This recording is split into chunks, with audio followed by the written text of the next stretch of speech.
حضرت ابو امامہ رضی اللہ تعالی عنہ روایت کرتے ہیں کہ رسول اللہ صلی اللہ علیہ وسلم نے فرمایا، علیکم بقیام اللیل فإنہ دأب الصالحین قبلکم وہو قربۃ لکم الی ربکم ومغفرۃ للسیئات ومنہاۃ عن الإثم۔ حضرت ابو امامہ رضی اللہ تعالی عنہ سے روایت ہے کہ رسول اللہ صلی اللہ علیہ وسلم نے فرمایا، تہجد ضرور پڑھا کرو کیونکہ وہ تم سے پہلے صالحین کی روش ہے۔ یعنی یہ نماز صرف امت مسلمہ کے لیے نہیں بلکہ ہم سے پہلے دیگر امتوں کے جو نیک لوگ گزرے ہیں ان کی روش بھی یہی ہے، اور تمہارے لیے اپنے رب کے قرب کا وسیلہ ہے۔ یعنی تہجد وسیلہ ہے کس کا؟ اللہ کا قرب حاصل کرنے کا، اور گناہوں کے مٹنے کا ذریعہ ہے، اور مزید گناہوں سے بچنے کا سبب ہے۔ یعنی پچھلے گناہوں کے صاف ہونے کا ذریعہ، نمبر 3 مزید گناہوں سے بچنے کی طاقت انسان کو نصیب ہوتی ہے اس کے ذریعے، یعنی گناہوں سے روک بنتا ہے۔ یہ روایت جو ہے ابن خزیمہ کی ہے۔ حضرت ابو ہریرہ رضی اللہ تعالی عنہ روایت کرتے ہیں کہ رسول اللہ صلی اللہ علیہ وسلم نے فرمایا، اس شخص پر اللہ کی رحمت ہو جو رات کو اٹھا، پھر نماز تہجد پڑھی، پھر اپنی بیوی کو جگایا، پھر اس نے نماز پڑھی، پھر اگر عورت غلبہ نیند کے باعث نہ جاگی تو اس کے منہ پہ پانی کے چھینٹے مارے، اور اس عورت پر بھی اللہ کی رحمت ہو جو رات کو اٹھی، نماز پڑھی، اپنے شوہر کو جگایا، پھر اس نے نماز پڑھی، پھر اگر شوہر نہ جاگا تو اس کے منہ پر پانی کے چھینٹے مارے۔ برابر کی بات ہے، دونوں کے لیے اجر بھی برابر کا ہے، اور دونوں کو حق بھی برابر کا ہے جگانے کا، اور دونوں کو پانی کا چھینٹا مارنے کا بھی حق ہے، اور اس میں کسی کی بھی بے عزتی کی بات نہیں۔ یعنی عورت اگر ایسا کرے اپنے شوہر کے ساتھ تو وہ اس کی طرف سے کوئی روڈنس نہیں ہوگی، کیونکہ عام طور پر جب کسی کو نیند کی حالت میں جگایا جاتا ہے اور خصوصاً اگر اس پہ پانی پھینک دیا جائے تو وہ کیا سمجھتا ہے کہ اس کی بہت بے عزتی ہو گئی یا اس کے ساتھ بہت برا کیا گیا، اور عموماً لوگ اس وقت بہت غصے کا مظاہرہ پھر کرتے ہیں کہ کیوں جگایا جا رہا ہے۔ حضرت ابو ہریرہ رضی اللہ تعالی عنہ کہتے ہیں کہ رسول اللہ صلی اللہ علیہ وسلم فرماتے تھے، فرض نماز کے بعد سب نمازوں سے افضل تہجد کی نماز ہے۔ یعنی فرائض بہرحال افضل ہے، اور نوافل میں سب سے افضل تہجد کی نماز۔ رسول اللہ صلی اللہ علیہ وسلم نے فرمایا، جب انسان سوتا ہے تو شیطان اس کے سر کی گدی پر 3 گریں لگاتا ہے اور کہتا ہے کہ رات بڑی لمبی ہے، اس کو تھپکی دیتا ہے اور کہتا ہے لمبی رات ہے، ابھی سوئے رہو، ابھی ٹائم ہے، ٹھہر کے اٹھنا، یعنی اس کو سلائے رکھتا ہے۔ اگر وہ بیدار ہو کر اللہ کا ذکر کرے، یعنی آنکھ کھلے اور اللہ کا ذکر کو شروع کر دے تو ایک گرہ کھل جاتی، شیطان کے پھندے سے انسان آزاد ہونے لگتا ہے۔ اگر وضو کرے تو دوسری گرہ کھل جاتی، اگر نماز پڑھے تو تیسری گرہ کھل جاتی، اور وہ شادمان اور پاک نفس ہو کر صبح کرتا ہے۔ یعنی جو شخص صبح نماز کے وقت پر، تہجد کے وقت، یا پھر کم از کم فجر کے وقت اٹھ جاتا ہے، اللہ کا ذکر کرتے ہوئے وضو کرے اور پھر نماز پڑھ لے، سورج نکلنے سے پہلے پہلے یہ کام کر لے، تو وہ ایک مطمئن شخص کی طرح اٹھتا ہے، ورنہ اس کی صبح خبیث اور سست نفس کے ساتھ ہوتی۔ عام طور پر ہم اطمینان کی تلاش میں رہتے ہیں، سکون کی تلاش میں رہتے ہیں، اور یہ سوچتے ہیں کہ ہمیں ڈپریشن ہے یا ہمارے اندر ایک غم ہے، تو ہم اس کے اسباب نہیں جانتے کہ سبب کیا ہے۔ ان کے اسباب میں سے ایک بڑا سبب شیطان کی گرفت میں ہونا ہے، اور شیطان اپنی گرفت ویسے تو دن کے وقت بھی انسان پر رکھتا ہے، لیکن خصوصاً رات کے وقت جب انسان سو جاتا ہے تو وہ نہیں چاہتا کہ سوتا ہوا اٹھے انسان، اور اگر انسان ہمت کر کے اٹھ جاتا ہے، ذکر کرتا ہے، وضو کرتا ہے اور نماز پڑھ لیتا ہے تو یہیں سے اطمینان قلب کا آغاز ہو جاتا ہے، اس کی تسلی ہو جاتی۔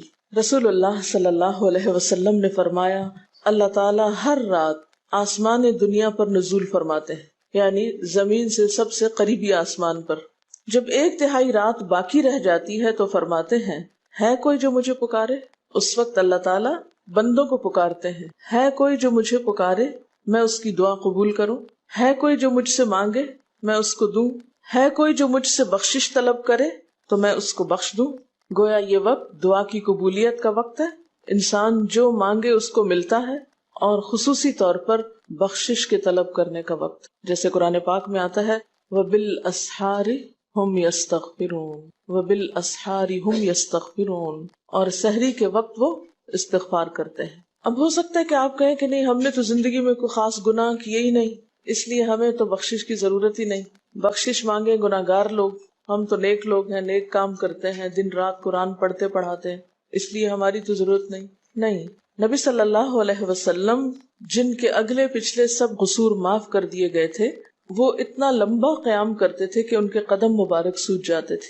حضرت مغیرہ فرماتے ہیں رسول اللہ صلی اللہ علیہ وسلم نے اتنا لمبا قیام کیا رات کو کہ آپ کے پاؤں سوج گئے. آپ سے سوال کیا گیا کہ آپ اتنی مشقت کیوں کرتے ہیں، اپنے آپ کو اتنا کیوں تھکاتے ہیں، حالانکہ آپ کے تو سارے گناہ معاف کر دیے گئے. آپ نے فرمایا کیا میں اللہ کا شکر گزار بندہ نہ بنوں؟ یعنی صرف گناہوں کی بخشش ہی نہیں بلکہ نعمتوں پر شکر بھی واجب ہے. جہاں ایک طرف گناہوں کی بخشش انسان کے لیے اللہ کے قرب کے راستے ہموار کرتی ہے، وہاں اللہ تعالیٰ کا شکر ادا کرنا بندے کو اللہ کا قرب عطا کرتا ہے. اچھا، اب پہلی سنت میں آپ کو بتاؤں گی کہ اگر آپ تہجد کے وقت اٹھے ہیں تو سب سے پہلے آپ کیا پڑھیں گے. حضرت عائشہ رضی اللہ تعالیٰ عنہا فرماتی ہیں کہ رسول اللہ صلی اللہ علیہ وسلم جب رات کو تہجد کے لیے اٹھتے تو یہ پڑھتے 10 بار اللہ اکبر، 10 بار الحمدللہ، 10 بار سبحان اللہ و بحمدہ، 10 بار سبحان الملک القدوس، 10 بار استغفر اللہ، 10 بار لا الہ الا اللہ، اور پھر 10 بار اللہم اعوذ بک من ضیق الدنیا و ضیق یوم القیامہ. میں تیری پناہ میں آتا ہوں دنیا کی تنگی سے اور قیامت کے دن کی تنگی سے. اللہم اعوذ بک من ضیق ضاد یہ قاف من ضیق الدنیا و ضیق یوم القیامہ، یہ بھی 10 بار. اور پھر فرماتے اللہم اغفر لی واہدنی وارزقنی وعافنی. پھر وضو کرتے اور تہجد شروع کرتے، یعنی یہ بھی وضو سے پہلے آپ پڑھ لیتے تھے. تو آپ کیا کر سکتے ہیں، جیسے آنکھ کھلی یا بستر پر لیٹے ہیں تو بعض اوقات ایسا ہوتا ہے نا کہ انسان سوچتا ہے اچھا ایک سائڈ پہ سو کے اتنے تھکے ہوئے ہوتے ہیں کہ آپ ایک دم نہیں اٹھ پاتے. حالانکہ آپ صلی اللہ علیہ وسلم کے نیند سے بیدار ہونے کا طریقہ کیا تھا کہ جب آپ اٹھتے تھے تو یکدم اٹھتے تھے، سستی کے مارے نہیں کہ کبھی ایک طرف لیٹ گئے پھر دوسری طرف سو گئے پھر دائیں طرف پھر بائیں طرف، نہیں. جب جاگنے کا وقت ہوتا تھا تو آپ فوراً اٹھ جاتے تھے. لیکن بسا اوقات ایسا ہوتا ہے کہ انسان تھکا ہوا ہوتا ہے، سائڈ بدل کے دوسری طرف کو ذرا لیٹتا ہے، تو یہ لیٹے لیٹے بھی آپ اذکار پڑھ سکتے ہیں. ٹھیک ہے، اور یہ سب آپ کو آتے ہی ہوں گے سوائے ایک وہ ذکر کے اللہم اعوذ بک من ضیق الدنیا و ضیق یوم القیامہ. اور ترتیب آپ یاد کر لیں اپنے بیڈ سائڈ ٹیبل پہ یا بیڈ پہ یا کہیں بھی، یہ نوٹس کسی پین کے ساتھ لکھ کے لگا دیں، چپکا دیں، اور جب یاد ہو جائے تو پھر اتار دیں. جب عادت بن جائے تو ہٹا دیں وہاں سے. ٹھیک ہے، جتنے دن عادت نہیں بنتی اتنے دن اپنے یادداشت کے لیے رکھ لیں. اسی طرح نیند سے اٹھ کر لا الہ الا اللہ وحدہ لا شریک لہ لہ الملک ولہ الحمد وہو علی کل شیء قدیر الحمد للہ وسبحان اللہ واللہ اکبر ولا حول ولا قوۃ الا باللہ. یہ بھی پڑھ سکتے ہیں. اچھا، ضروری نہیں کہ سب کچھ ایک ہی دن میں پڑھ لیں، یہ بھی آپ کر سکتے ہیں کہ ایک دن میں ایک چیز پڑھ لیں، دوسرے دن دوسری پڑھ لیں، تیسرے دن تیسری پڑھ لیں. ٹھیک ہے نا. اور اگر ساری ایک دن بھی پڑھنا چاہیں، دیکھیں وقت کی بات ہے نا. ہو سکتا ہے اس وقت عمر کے اس حصے میں آپ پہ بہت ذمہ داریاں ہوں، آپ یہ سب کچھ نہ پڑھ سکتے ہوں، لیکن زندگی کا ایک ایسا وقت بھی آتا ہے جب انسان بوڑھا ہو جاتا ہے، جب اس کے اوپر باقی ذمہ داریاں کم ہو جاتی ہیں، پھر نیند بھی کم ہو جاتی ہے، پھر زیادہ عبادت کا موقع ملتا ہے. تو ایسے میں جب انسان کے پاس عبادت کے لیے وقت اور موقع زیادہ ہو تو پھر یہ ساری چیزیں بھی پڑھ لیں. ٹھیک ہے نا. پھر اسی طرح یعنی یہ جو روایت ہے کہ جس میں آپ صلی اللہ علیہ وسلم نے فرمایا جو شخص نیند سے جاگے، اور یہ تہجد کے وقت ہی نہیں، اگر فجر کے لیے بھی آپ اٹھ رہے ہیں تو یہ دعا پڑھ سکتے ہیں لا الہ الا اللہ وحدہ لا شریک لہ، اور پھر الحمدللہ وسبحان اللہ واللہ اکبر ولا حول ولا قوۃ الا باللہ. پھر کہے اللہم اغفر لی، پھر کیا پڑھے اللہم اغفر لی. یا کوئی اور دعا کرے تو قبول ہوگی، اور اگر وضو کر کے نماز پڑھے تو وہ بھی قبول کی جائے گی. صبح اٹھتے ہی اللہ کی تعریف. اور آپ کو معلوم ہے کہ یہ جو چوتھا کلمہ ہے نا لا الہ الا اللہ وحدہ، اس کو دعا بھی کہا گیا، حالانکہ اس میں صرف اللہ تعالیٰ کی حمد و ثنا ہے، اور یہ یوم عرفہ کی دعا ہے. حدیث میں آتا ہے کہ مجھے اور مجھ سے پہلے انبیاء کو اس دن کی جو بہترین دعا سکھائی گئی یعنی یوم عرفہ کی دعا وہ لا الہ الا اللہ وحدہ لا شریک لہ. حالانکہ اس میں مانگنے کی تو کوئی چیز ہی نہیں، صرف اللہ کی حمد و ثنا ہے. جیسے حضرت ایوب علیہ السلام نے کہا تھا انی مسنی الضر وانت ارحم الراحمین، مانگا کچھ نہیں، انت ارحم الراحمین انت ارحم الراحمین. اللہ تعالیٰ کی تعریف کر کے اللہ تعالیٰ کے نام کے ساتھ اس کو اگر انسان پکار لیتا ہے تو یہ بھی اس کے لیے بہت کافی. ایک اور روایت میں آتا ہے رسول اللہ صلی اللہ علیہ وسلم جب تہجد کے لیے اٹھتے، یعنی آپ ایک مرتبہ اٹھے، یعنی جو صحابی روایت کرتے ہیں، تو آپ نے بیٹھنے کے بعد آسمان کی طرف نظر کر کے سورۃ آل عمران کی آخری 11 آیات 190 سے لے کر 200 تک 11 آیتیں یہ پڑھی، ان فی خلق السماوات سے لے کر بالکل آخر تک. یعنی ضروری نہیں کہ کھڑے ہو کر آپ آسمان کی طرف دیکھیں، آپ اٹھے ہیں، چارپائی پہ بیٹھے ہوئے ہیں، ابھی وضو کے لیے نہیں گئے، بیٹھ کے آسمان کی طرف دیکھ کے پڑھ کے پھر اٹھ سکتے ہیں. اب اس میں آپ دیکھیں نا کہ انسانی نفس کی بھی ایک رعایت ہو جاتی ہے. لیٹے لیٹے آپ نے ایک ذکر پڑھ لیا، بیٹھ کے آپ نے دوسرا پڑھ لیا، پھر آپ وضو کو چلے گئے، تو اس میں وہ جو ایک طبیعت کی کسل مندی ہوتی ہے وہ بھی ساتھ ساتھ اللہ کے ذکر سے دور ہوتی جاتی ہے، اور ایک سٹیپ کے بعد دوسرا سٹیپ لینا بھی آسان ہو جاتا ہے. اچھا، اس میں آپ دیکھیں حکمت کیا ہے کہ آپ صلی اللہ علیہ وسلم نے کیا فرمایا کہ آسمان کی طرف دیکھ کے پڑھا جائے تاکہ اچھی طرح آنکھیں کھل جائیں. تو زبانی یاد کرنے کا مطلب یہ نہیں کہ آپ آنکھیں بند کر کے سوئے سوئے پڑھیں، کیونکہ بعض اوقات ایسا ہوتا ہے نا، آنکھ کھلتی ہے، ذکر شروع کرتے ہیں اور پھر پتہ ہی نہیں چلتا اور ذکر آدھے میں رہ جاتا ہے اور سو چکے ہوتے ہیں. اور پھر اگر آپ کو زبانی یاد نہیں ہوگی نا، دیکھ کے پڑھیں گے تو وہ الماری کی طرف ہی دیکھتے رہیں گے، آسمان کی طرف نہیں دیکھ سکیں گے، تو پھر سنت پوری نہیں ہو سکے گی. اور اسی طرح حضرت ابن عباس روایت کرتے ہیں کہ جب رسول اللہ صلی اللہ علیہ وسلم رات کو تہجد کے لیے کھڑے ہوتے تو اللہ پر تکبیر تحریمہ کے بعد یہ دعا پڑھتے: اللہم لک الحمد انت قیم السماوات والارض ومن فیہن ولک الحمد لک ملک السماوات والارض ومن فیہن ولک الحمد انت نور السماوات والارض ولک الحمد انت ملک السماوات والارض ولک الحمد انت الحق ووعدك الحق ولقاؤك حق وقولك حق والجنة حق والنار حق والنبيون حق ومحمد صلی اللہ علیہ وسلم حق والساعة حق اللهم لك اسلمت وبك آمنت وعليك توكلت وإليك أنبت وبك خاصمت وإليك حاكمت فاغفر لي ما قدمت وما أخرت وما أسررت وما أعلنت أنت المقدم وأنت المؤخر لا الہ الا انت. الہی تیرے ہی لیے ہے ساری تعریف، زمین و آسمان اور جو کچھ ان میں ہے سب کو تو ہی قائم رکھنے والا ہے. تیرے ہی لیے ہے ساری تعریف، زمین و آسمان اور جو کچھ ان میں ہے اس سب کی بادشاہی تیرے ہی لیے ہے. تیرے ہی لیے ہے ساری تعریف، تو ہی روشن کرنے والا ہے زمین و آسمان کو. تیرے ہی لیے ہے ساری تعریف، تو ہی بادشاہ ہے زمین و آسمان کا. تیرے ہی لیے ہے ساری تعریف. تو حق ہے، تیرا وعدہ حق ہے، تیری ملاقات حق ہے، تیرا کلام حق ہے، جنت حق ہے، جہنم حق ہے، تمام انبیاء حق ہیں اور محمد صلی اللہ علیہ وسلم حق ہیں، قیامت حق ہے. الہی میں تیرے سامنے جھک گیا، میں صرف تیرے ساتھ ایمان لایا، میں نے صرف تجھی پر بھروسہ کیا، میں نے صرف تیری طرف رجوع کیا، صرف تیری ہی مدد سے دشمنوں سے جھگڑتا ہوں، میں نے صرف تجھے ہی اپنا حاکم مانا. سو تو میرے اگلے پچھلے اور ظاہر و پوشیدہ اور جنہیں تو مجھ سے زیادہ جانتا ہے سارے کے سارے گناہ معاف کر دے. تو ہی آگے کرنے والا ہے، تو ہی پیچھے ڈالنے والا ہے، تیرے سوا کوئی سچا معبود نہیں ہے. یہ جو دعا استفتاح ہے تہجد کے وقت کی، یہ باہر نہیں نماز کے اندر پڑھنے کی دعا ہے. ہم دعا مانگتے ہیں اللہم اجعلنی لک ذکارا لک شکارا. ان دعاؤں کے پڑھے بغیر ذکار کیسے بن سکتے ہیں؟ ذکار کا صیغہ تو فعال کے اوپر ہے نا، بہت زیادہ ذکر کرنے والا.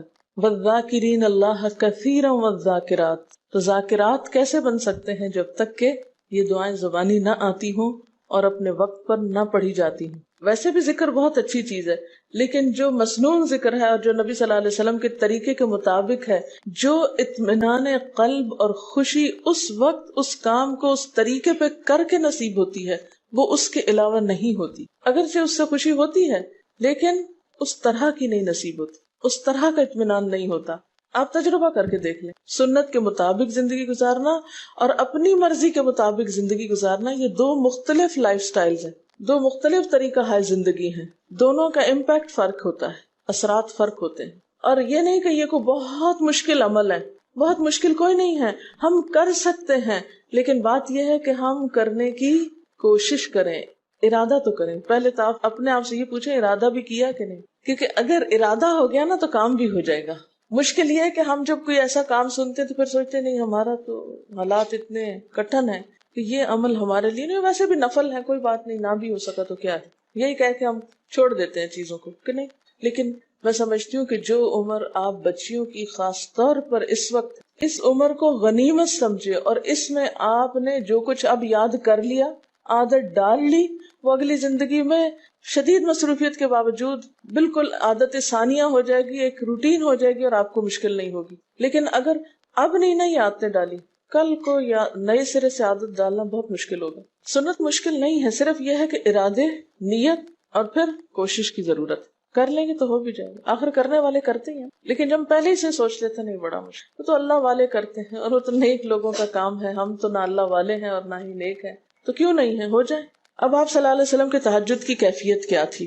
حضرت ابو ذر کہتے ہیں کہ رسول اللہ صلی اللہ علیہ وسلم نے تہجد میں اتنا قیام کیا کہ اس ایک آیت کو پڑھتے پڑھتے صبح کر دی. ایک آیت پڑھتے پڑھتے صبح کر دی. کون سی آیت تھی وہ؟ ان تعذبہم فانہم عبادک وان تغفر لہم فانک انت العزیز الحکیم. ایک آیت کو اتنی دفعہ پڑھا اور پڑھتے رہے اور پڑھتے رہے اور پڑھتے رہے، اسی میں صبح ہو گئی. تو طویل قیام جو ہے ضروری نہیں کہ وہ صرف کس وقت ہو، کوئی لمبی سورت پڑھ کے ہی، چھوٹی سورت بھی ہو سکتی ہے، لیکن روح کے ساتھ، شعور کے ساتھ اگر آپ دوہرا کے بھی پڑھیں. مثال کے طور پہ آپ نے کوئی سورت یاد کر لی ہے اور آپ پڑھنے کھڑے ہوئے ہیں اور آپ کو صحیح طرح آتی نہیں ہے، یا آتی ہے تو اتنی تیز نہیں آتی، بہت رٹی ہوئی نہیں ہے، تو کوئی بات نہیں، ایک آیت کو 2 دفعہ 3 دفعہ بھی آپ اس کو پڑھ سکتے ہیں اور اس طرح بھی پڑھ کے لمبا کر سکتے ہیں. یعنی طویل قیام صرف زیادہ قرات سے ہی نہیں، مختلف طریقوں سے ہو سکتا ہے. یہ آیت ہے سورۃ المائدہ کی 118 نمبر آیت ہے. اگر تو انہیں عذاب دے تو وہ تیرے بندے ہیں، اور اگر تو انہیں معاف کر دے تو یقیناً تو غالب اور حکمت والا ہے. حضرت حذیفہ رضی اللہ تعالی عنہ نے نبی صلی اللہ علیہ وسلم کو تہجد پڑھتے دیکھا. وہ کہتے ہیں سورۃ فاتحہ کے بعد آپ نے سورۃ بقرہ پڑھی، پھر رکوع کیا. آپ کا رکوع آپ کے قیام کی مانند تھا. ہماری تو کمر نہ ٹوٹ جائے. کر کے تو ذرا دیکھیں. میں نے زندگی میں پہلی دفعہ رمضان میں طویل رکوع اور سجدے کا موقع ملا. اس سے پہلے تو اس طرح کا سچ پوچھے کانسیپٹ بھی کوئی نہیں تھا، کیونکہ بہت سی چیزیں جب ہم پڑھتے ہیں تو ہم کہتے ہیں ہاں یہ نبی صلی اللہ علیہ وسلم کے لیے ہے، یہ تو آپ کی شان ہے اور آپ کا مقام ہے. ہم تو عام کمزور بندے ہیں. اصل میں ہم کمزور کیوں ہیں؟ اس لیے کہ ہم نے اپنی انرجیز بیکار باتوں میں بہت لگا رکھی، بیکار غم پالے ہوئے ہیں، بیکار مشغلے ہیں، بیکار گفتگویں ہیں. انرجی تو لگتی ہے نا. آپ فضول کی باتیں سوچیں تو کیا انرجی نہیں لگے گی؟ آپ لایانی چیزوں پہ کڑنا شروع کر دیں، کیا انرجی نہیں لگے گی؟ لگے گی. تو پھر آپ کے پاس کوئی تعمیری مثبت کام کرنے کے لیے نہ وقت ہے نہ انرجی ہے. پھر اس وقت تک آپ خالی ہو چکے ہوتے ہیں. رات کو دیر تک آپ اگر فضول گپ شپ کرتے رہے تو صبح اٹھے گا کون اور پھر صبح پڑھے گا کون؟ اور اگر پڑھے بھی تو کیا پڑھے اس میں؟ کبھی آپ نے سوچا کہ احادیث کی یہ جو کتابیں ہیں یہ ساری کی ساری صرف آپ کی گفتگو نہیں، آپ کے عمل کا بھی احاطہ کیے ہوئے ہیں، اور ٹوٹل آپ کی گفتگو یہی ہے. اور اگر ہم اپنی گفتگو کو دیکھیں اور ہماری باتوں کی کوئی کتاب تیار ہو، نبی صلی اللہ علیہ وسلم کی عظمت کو پہچانے، ہم اپنی گفتگو کا جائزہ لیں. اگر ہماری گفتگو بھی ریکارڈ ہو کر لوگوں کے پاس جانے لگے، لوگوں تک پہنچنے لگے، ہم عملی نمونہ کیوں نہیں لوگوں کے لیے؟ ہمیں دیکھ کر لوگوں کے عمل کیوں نہیں بدلتے؟ ہماری بات لوگوں پر اثر کیوں نہیں کرتی؟ کبھی سوچا ہم نے؟ صرف اپنی گفتگو کے آئینے میں ہی اپنے آپ کو پہچان لے کہ ہم کہاں ہیں، کون ہیں، کہاں کھڑے ہیں، لوگوں کے بیچ میں کیا باتیں کرتے ہیں، لوگوں کے پیٹھ پیچھے کیا باتیں کرتے ہیں، کہاں کس حال میں کیا کر رہے ہوتے ہیں. ہر شخص اپنے آپ کو خود پہچان سکتا ہے. کیا واقعی ہم اس لائق ہیں کہ کوئی ہم سے کچھ سیکھے؟ صرف اپنی گفتگو کے آئینے میں خود کو پہچانے. بعض اوقات کتنا بیکار بولتے ہیں، کتنا بے مقصد بولتے ہیں، کتنا ضرورت سے زائد بولتے ہیں. اس کا یہ مطلب نہیں کہ مصنوعی خاموشی اپنے اوپر مسلط کر لیں، کیونکہ پھر ہم دوسری ایکسٹریم پہ نکل جاتے ہیں.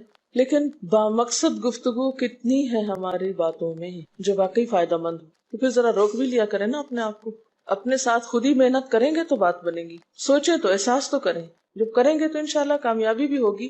لیکن پہلی بات تو یہ نا کہ ہم جو کچھ کرتے ہیں نہ اس کا حساب کرتے ہیں، نہ اس کے بارے میں سوچتے ہیں کہ ہم کر کیا رہے ہیں. ہمیں نیکی نہ کرنے کا موقع یا ہمارے نیکی نہ کرنے کا ایک سبب اور ایک بڑی وجہ ہماری انرجیز کا بیکار چیزوں میں استعمال ہونا ہے، فضول کی سیاست میں ملوث ہونا ہے. اپنی ذمہ داریوں کا ہمیں ہوش نہیں ہوتا، دوسروں کے کاموں میں مداخلت خوب سوچتی ہے. خود کیا کر رہے ہیں اس کا کچھ پتہ نہیں، دوسرے کیا کر رہے ہیں اس سے بہت دلچسپی، یا کیا نہیں کر رہے بہت سے لوگ، بہت سی خواتین کمر درد کی شکایت کرتے ہیں، اور اس کی ایک بڑی وجہ نمبر 1 رکوع کا صحیح پوزیشن پہ نہ ہونا ہے، اور نمبر 2 اس پوزیشن پہ کوئی ایکسرسائز نہیں ہماری ہوتی. یہ بتا رہی ہے کہ کسی کی کمر میں درد تھا اور ٹھیک نہیں ہوتا تھا کسی چیز سے، تو ڈاکٹر نے ان کو یہ مشورہ کیا کہ طویل رکوع اور طویل سجدے کریں، بیسٹ ایکسرسائز ہے، کر کے تو دیکھیں. اور اس میں آپ دیکھیں کہ صحیح پوزیشن پہ لائیں، بالکل اسٹریٹ رکھیں گردن اور کمر کو، پیٹھ اور گردن ایک لائن میں آنی چاہیے. بہت سے لوگ یوں ٹیڑھی کرتے ہیں، یوں کر کے بس کرتے ہیں، یہ غلط پوزیشن ہے، اس سے تو اور بیمار ہو سکتے ہیں. کئی لوگ سر پھینک دیتے ہیں نیچے کو، یہ بھی غلط پوزیشن ہے، اس سے بھی کام خراب ہوتا ہے. اگر آپ صحیح پوزیشن پہ رکوع لمبا کریں تو یقینی طور پہ کمر درد کا علاج ہے. تو پٹھے مضبوط ہوتے ہیں نا کمر کے، آپ اس کو روک کے رکھے ہوتے ہیں ایک سیدھی لائن میں. 2 فیٹ کے درمیان کا فاصلہ بھی بہت معتدل رکھیں، نہ تو بہت قریب رکھیں اور نہ بہت کھلا رکھیں، بالکل معتدل، جس میں آپ آرام سے سکون سے کھڑے ہو سکیں اور آپ کا بیلنس قائم رہے. بیلنس کو قائم کرنا بے حد ضروری. ٹھیک ہے. حضرت حذیفہ نے نبی صلی اللہ علیہ وسلم کو تہجد پڑھتے دیکھا. وہ کہتے ہیں کہ سورۃ فاتحہ کے بعد آپ نے سورۃ بقرہ پڑھی، پھر رکوع کیا. آپ کا رکوع آپ کے قیام کی مانند تھا، یعنی جتنا لمبا قیام تھا اسی طرح رکوع تھا. پھر آپ نے رکوع سے سر اٹھایا اور کھڑے ہو گئے، اور آپ کا قوما یعنی رکوع کے بعد اٹھنے کا وقت بھی کافی طویل تھا. ہم تو بعض اوقات اٹھ کے کھڑے نہیں ہوتے کہ نیچے چلے جاتے ہیں، تو وہ بھی طویل تھا. صرف 2 رکعتیں بھی آپ ایسی پڑھ لینا کافی. اگر عام دنوں میں نہ پڑھی جائے تو ویکینڈ پہ پڑھ لیں. ہمارا تو ویکینڈ پہ لمبا سونے کا پروگرام ہوتا ہے نا، تو چلے دوبارہ سو جائیں، لیکن ہفتے میں 1 دفعہ کر لیں. اگر روز نہیں بھی کر سکتے 2 دفعہ کر لیں، ٹوائس اے ویک کر لیں. پھر آپ کا سجدہ آپ کے قومے کی مانند تھا، یعنی جتنا آپ کھڑے ہوئے تھے اتنا آپ پھر سجدہ کیا. آپ دونوں سجدوں کے درمیان اپنے سجدے کی مانند بیٹھے تھے، یعنی 2 سجدوں کے بیچ میں بھی آپ اتنی دیر بیٹھے جتنی دیر آپ نے سجدہ کیا تھا. پس آپ نے 4 رکعتوں میں سورۃ بقرہ، آل عمران، نساء اور المائدہ پڑھی.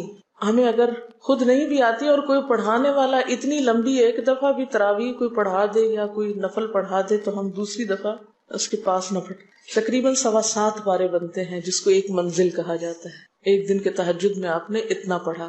اور یہ تو قرآن کی قرات تھی، لیکن بیچ کے وقفوں میں تسبیحات اور اللہ کی تعریف اور حمد و ثنا اور ذکر، یہ آپ پر بس تھا. یہ وہی کر سکتا ہے جس کو واقعی اللہ سے حقیقی محبت ہو، صرف دعوے کی حد تک نہیں. میں کہتی ہوں چلے روزانہ نہ صحیح، ہفتے میں 1 بار، ہفتے میں نہیں، مہینے میں 1 بار، مہینے میں نہیں تو سال میں، رمضان میں، کسی موقع پر کچھ تو اللہ سے تعلق آئے، کچھ تو قرب پائیں. ہر شخص کے بس میں نہیں کہ ہر روز ایسی عبادت کرے، کیونکہ اللہ کے رسول صلی اللہ علیہ وسلم کا بہرحال مقام کچھ اور تھا. لیکن کچھ شوق، کچھ حسرت، کچھ تو دل میں ہونا ہی چاہیے، کوئی نیت، کوئی ارادہ، کوئی عزم، اور پھر اس کے لیے کوشش. تو وقت بچے گا کچھ آپ کے پاس فالتو باتوں کے لیے، فضول چیزوں کے لیے، کچھ سوچنے کے لیے، ٹینشن کے لیے بچے گا کچھ؟ سب کچھ بھاگ جائے گا، کچھ بھی نہیں بچے گا. کیونکہ ان عبادی لیس لک علیہم سلطان، میرے بندے ان پہ اے شیطان تیرا کوئی زور نہیں چلتا. بس چلتا ہی نہیں ان پہ، تیرا سارا زور ہی ان پہ چلتا ہے جو فالتو ہوتے ہیں. فالتو ذہن جو ہوتا ہے وہ شیطان کا گھر ہوتا ہے. حضرت حذیفہ بیان کرتے ہیں کہ میں ایک رات آپ صلی اللہ علیہ وسلم کے ساتھ نفلی نماز میں شریک ہو گیا. آپ نے سورۃ بقرہ شروع کر دی. میں نے سوچا کہ آپ 100 آیات پڑھ کر رکوع میں چلے جائیں گے، مگر آپ پڑھتے گئے.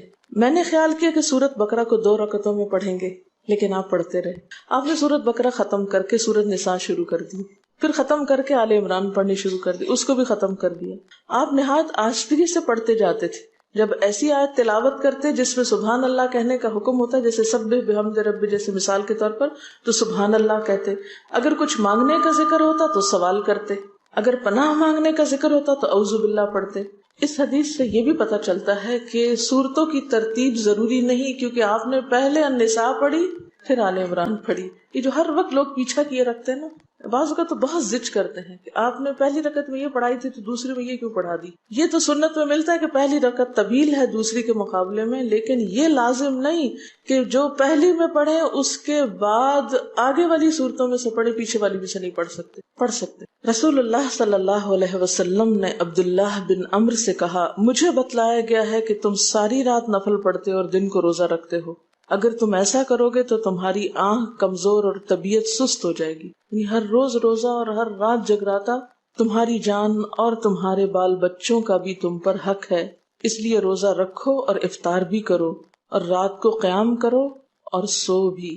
یعنی ساری رات تہجد پڑھنا یا نفل پڑھنا پسندیدہ نہیں ہے، رات کو سونا بھی پسندیدہ ہے۔ ہمارے ہاں 27ویں رات کو پوری رات جاگنا لازم سمجھا جاتا ہے، تو نبی صلی اللہ علیہ وسلم سے کوئی رات بھی پوری کی پوری جاگنا ثابت نہیں، کیونکہ اگر انسان صرف جاگتا ہی جاگتا چلا جائے تو وہ آسان ہوتا ہے، ایک دفعہ سو کے پھر اٹھنا جو ہے نا، وہ اصل میں نفس کا امتحان ہوتا ہے، وہ مشکل ہوتا ہے۔ اسی طرح نبی صلی اللہ علیہ وسلم 3 دن سے کم میں قرآن مجید ختم کرنا پسند نہیں فرماتے تھے۔